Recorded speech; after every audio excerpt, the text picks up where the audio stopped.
Shalom Alaikum, apa kabar Kat Kitchen semuanya? Semoga semuanya sehat ya.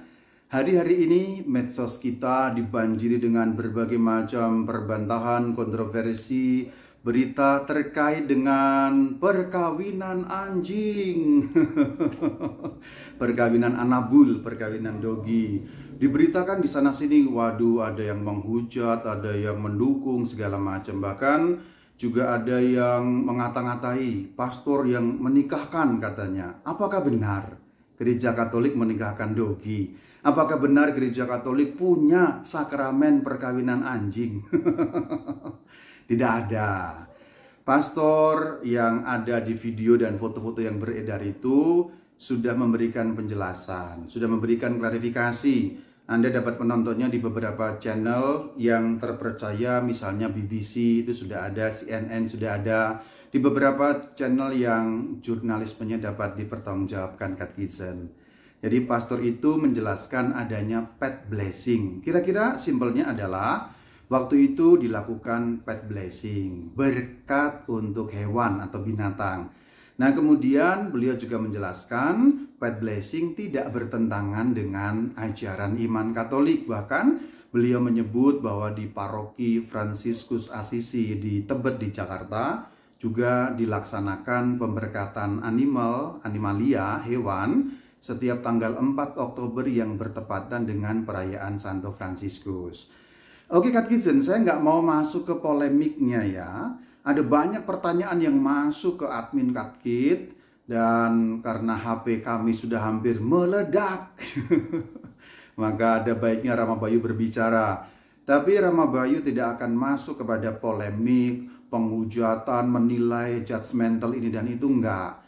Rama Bayu mau menjelaskan saja apakah benar di dalam gereja Katolik ada berkat untuk animal atau ada berkat untuk hewan alias binatang.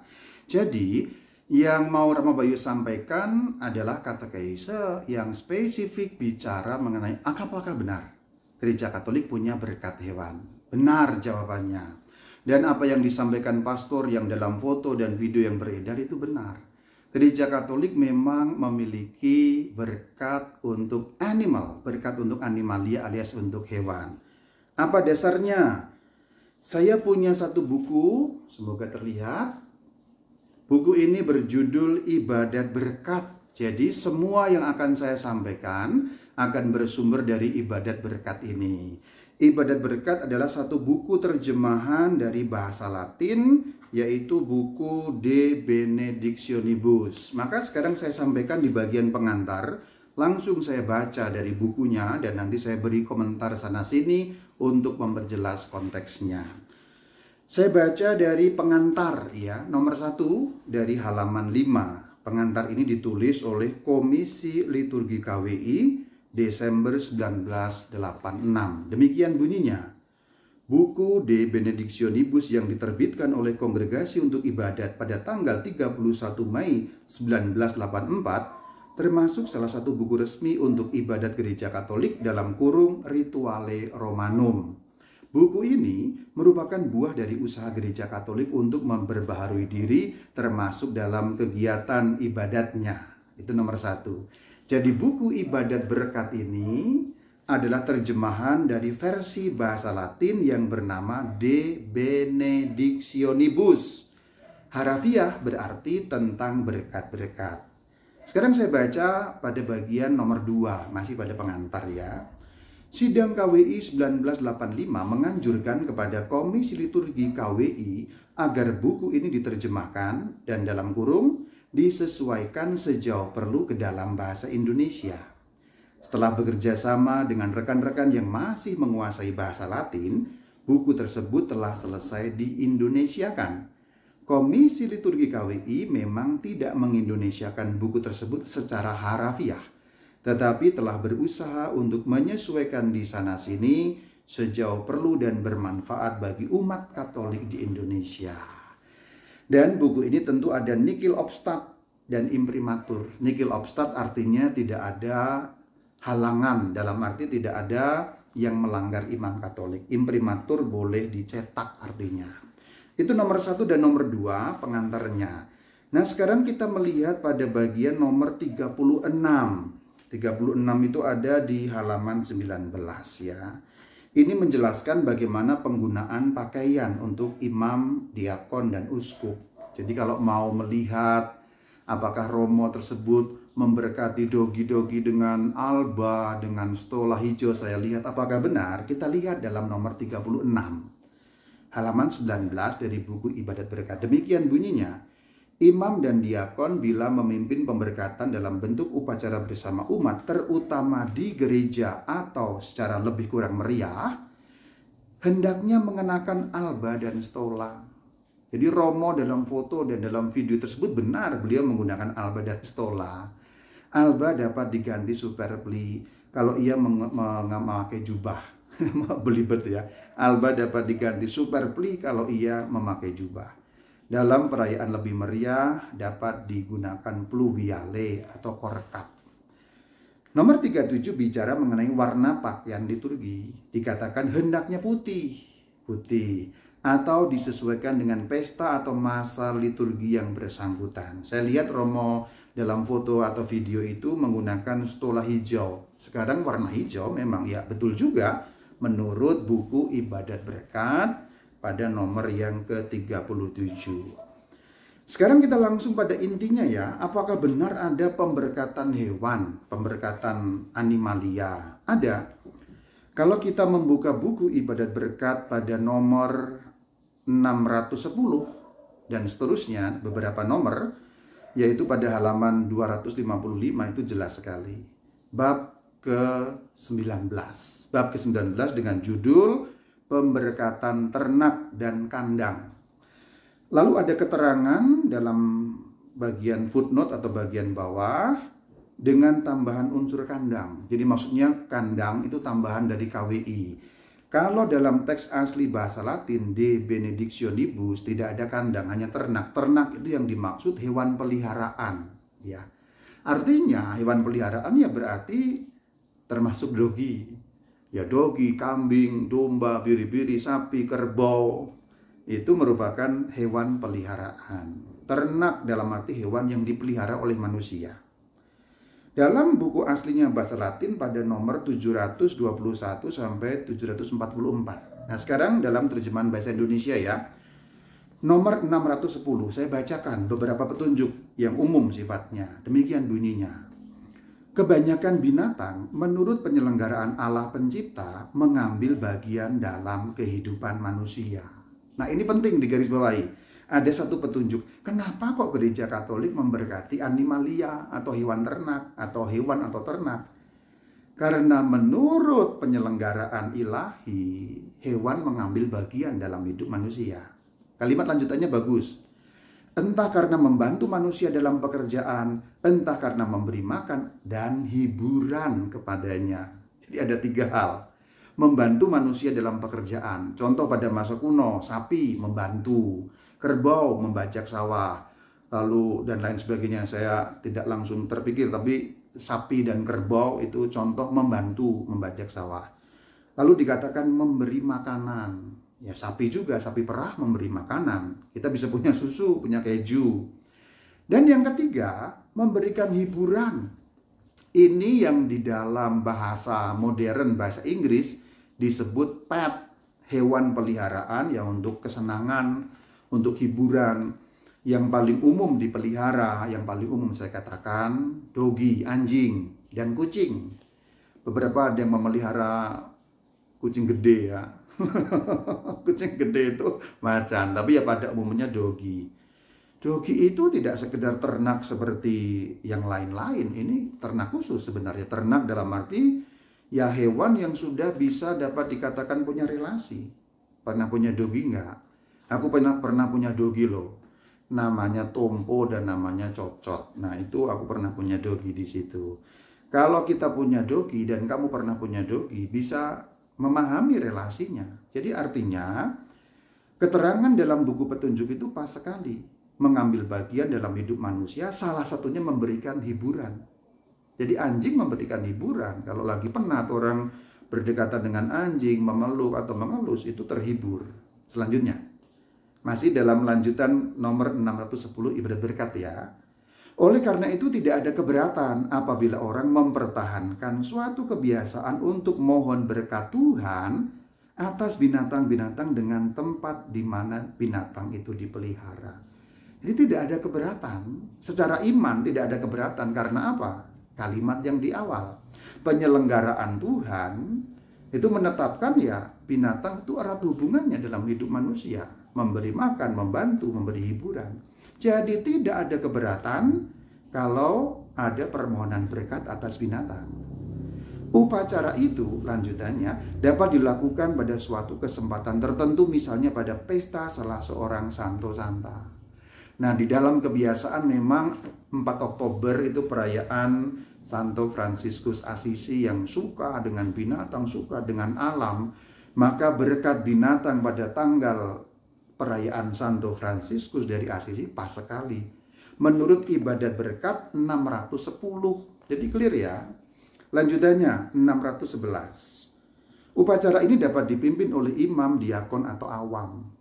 Imam boleh, diakon boleh, bahkan awam boleh. Awam yang seperti apa? Awam yang punya, ya boleh dikatakan mandat khusus, misalnya prodiakon atau asisten imam di beberapa tempat disebutnya. Mereka, para pemimpin tadi, hendaknya menyesuaikan upacara ini dengan keadaan setempat, asal susunan upacara dan unsur-unsur pokoknya dipertahankan. Sekarang 612. Kalau hanya seekor binatang yang akan diberkati, atau kalau pemberkatan binatang-binatang itu digabungkan dengan perayaan lain, maka dapat juga dipakai upacara singkat seperti yang diuraikan pada nomor 627 sampai 629. Itu pada artikel nomor 612. Yuk sekarang tata caranya ya. Diuraikan mulai dari nomor 613. Demikian bunyinya. Setelah umat berkumpul dapat dinyanyikan sebuah lagu yang sesuai. Setelah nyanyian selesai, pelayan membuka upacara dengan berkata, ya tanda salib ya dan seterusnya, Tuhan sertamu, kira-kira begitu gampangnya ya. Lalu ada pada nomor 616, saya langsung lompat supaya cepat dan dimengerti. Ada keterangan begini yang bagus sekali, harus kita perhatikan. Pelayan ibadat menyiapkan para hadirin untuk mengikuti pemberkatan animalia tadi, hewan, sebagai berikut intinya. Perhatikan. Inti dalam arti maksudnya apa? Ini ibadat berkat menjelaskan dengan bagus sekali nih Catechism ya. Segala binatang yang diciptakan Tuhan mengambil bagian dalam kegiatan manusia. Nah, binatang ada hubungannya, bahkan membantu hidup manusia. Dan ikut serta dalam kehidupan manusia. Nah, itu dia, ikut serta. Allah sendiri, nah Allah dalam Alkitab banyak sekali itu, tidak jarang menggunakan binatang-binatang entah sebagai pembantu, entah juga sebagai gambaran, guna sekedar menunjukkan anugerah-anugerah keselamatan. Contohnya, domba Paskah mengingatkan kita akan kurban Paskah dan pembebasan dari perbudakan Mesir. Keluaran 12 ayat 3 sampai 14. Seekor ikan besar menyelamatkan Yunus, Yunus 2 ayat 1 sampai 11. Burung-burung gagak memberi makan kepada Elia, 1 Raja-Raja pasal 17 ayat 6. Binatang-binatang diikutsertakan dalam laku tobat manusia, Yunus 3 ayat 7. Dan bersama segala makhluk mengambil bagian dalam penebusan Kristus. Ini menarik loh. Coba kamu buka Yohanes 3 ayat 7. Binatang itu ikut bertobat. Karena memang binatang erat hubungannya dengan manusia. Selanjutnya, keterangan untuk inti pemberkatan itu demikian. Dalam Bahtera Nuh, binatang-binatang yang diselamatkan dari air bah diikut sertakan dalam perjanjian yang diadakan Allah dengan Nuh. Kejadian 9 ayat 9 sampai 10. Dengan mohon berkat Allah atas binatang-binatang, kita memuji Allah sebagai pencipta segala sesuatu. Nah, itu intinya. Syukur Tuhan kau menciptakan dogi, syukur Tuhan kau menciptakan kucing, syukur Tuhan kau menciptakan sapi, dan lain sebagainya. Sebenarnya pujian diarahkan sebagai bentuk syukur kepada Allah Sang Pencipta. Dan dikatakan bersyukur kepada Allah yang mengangkat kita di atas segala makhluk. Selain itu, kita mohon supaya makin menyadari martabat kita dan senantiasa hidup menurut hukum-hukum Allah.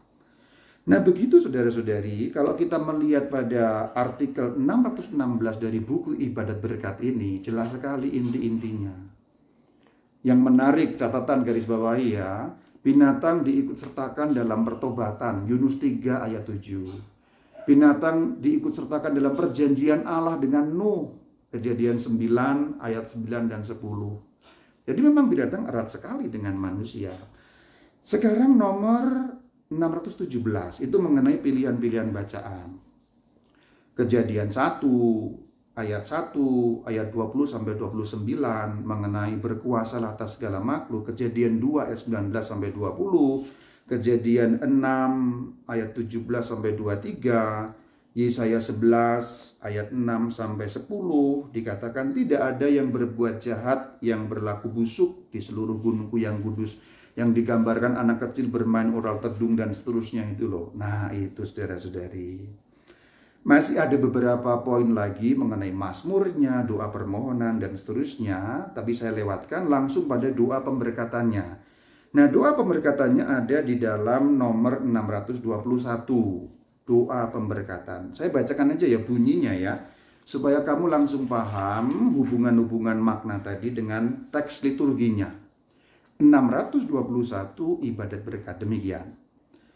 Allah pencipta dan pemberi segala anugerah, dari binatang-binatang telah Kau pilih sejumlah untuk memenuhi kebutuhan manusia dan membantu dia bekerja dengan pengantaraan Santo ...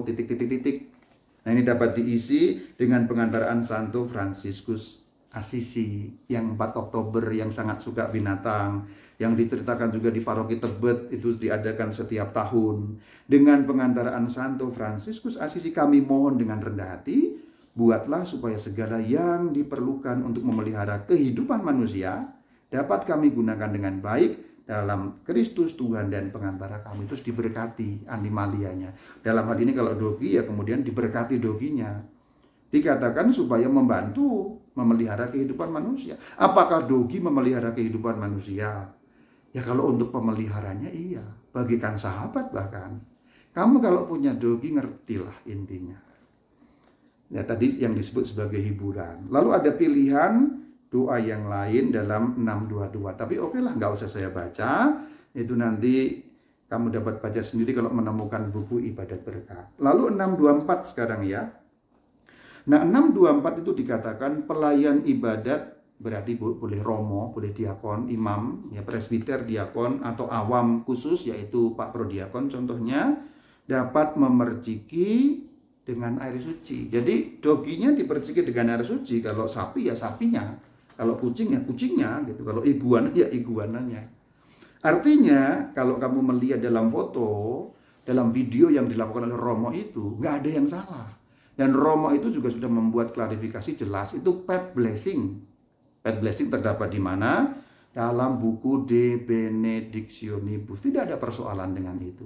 Gereja Katolik mengenal pemberkatan itu, landasannya sangat jelas. Jadi saudara-saudari jangan kaget bahwa ada pemberkatan animalia, nggak ada masalah dengan itu. Pemberkatan dogi, pemberkatan kucing. Lalu kok itu menjadi heboh? Ya hebohnya pasti bukan karena pemberkatan animalia ya, tapi salah paham. Dikira romonya memberkati perkawinan anjing, lalu dikira ada sakramen perkawinan anjing gitu. Nggak ada.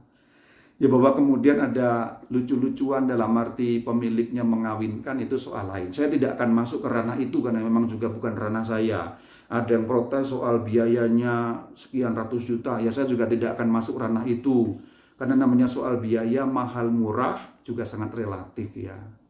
100 juta itu mahal sekali untuk orang yang ya menengah ke bawah. Tapi untuk orang menengah ke atas ya bisa jadi murah ya. Saya tidak akan masuk sekali lagi itu problem-problem sosiologis barangkali ya. Tapi saya mau menjelaskan bahwa yang dilakukan Romo dalam foto dan video itu sudah benar. Dan beliau sudah menjelaskan itu pet blessing. Jadi bukan mengawinkan anjing, beliau tidak. Beliau memberkati anjing. Bahkan di luar anjing yang tanda petik dikawinkan itu, kan ada anjing-anjing peserta atau tamu-tamu dogi yang ikut diberkati. Dasarnya jelas. Jadi Rama Bayu sudah menjelaskan dari De Benedictionibus atau ibadat berkat yang sudah saya baca. Malah ada tata cara pemberkatan singkat sebagai penutup nomor 627 sampai 628. Jadi dibuka dengan pertolongan kita dalam nama Tuhan yang menjadikan langit dan bumi. Terus ada bacaan dari Kejadian, ada Mazmur, singkat sekali, lalu mengucapkan doa berkat seperti yang tadi sudah saya bacakan, selesai, lalu dibersih dengan air suci. Jadi saudara-saudari, kesimpulannya satu, tidak ada sakramen perkawinan dogi, tidak ada sakramen perkawinan anjing, tidak ada sakramen perkawinan animalia. Nomor dua, Romo tersebut sudah membuat klarifikasi, beliau melakukan pet blessing. Pet blessing itu apa sih? Berkat untuk binatang. Nomor tiga, berkat untuk binatang sah, valid, licit, ada petunjuknya dalam buku ritual atau peribadatan gereja Katolik yang bernama De Benedictionibus. Saya menyayangkan beberapa umat Katolik yang kemudian malah cenderung menyalahkan Romo, bahkan ada yang menghujat-hujat Romo itu. Sebaiknya lain kali, kalau ada sesuatu di medsos, jangan kagetan, santai dulu, diselidiki, tanya kiri, tanya kanan, tanya yang paham, jangan reaktif, apalagi menghujat pemimpin kita sendiri. Saya kasihan dengan Romo siapa ya, saya lupa namanya, mohon maaf.